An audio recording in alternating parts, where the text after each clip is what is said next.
A low liquidity run happens when price faces very little resistance and moves quickly toward its target. It's one of the best trading conditions many traders look for. Today, we'll use crude oil as an example to show what a low liquidity environment looks like. This is the crude oil weekly time frame. On this chart, I've marked 5 swing highs. These are the major swing highs since October 2024. Pause for a moment. Have you noticed anything interesting about these levels? Take a look at these markings. All of the last bearish order blocks around those swing highs were claimed when price moved down.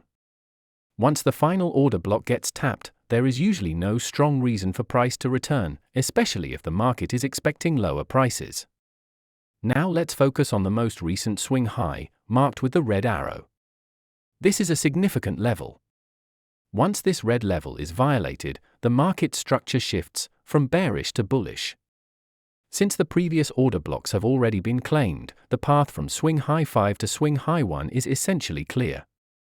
There is very little resistance left, which means price can move quickly through this area.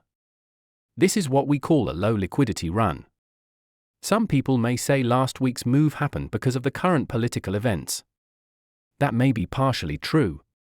But those events are more like the trigger that pushes price toward its destination faster. Most traders didn't even have the chance to enter. If those political events hadn't occurred, price might still have reached the same target, it just could have taken a few more weeks instead of a few days. One more important thing to mention.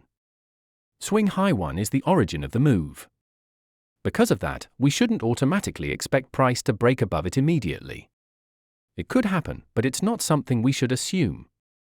If you went long, this might be a good area to take some profits off the table. For me, price has already reached its short-term target.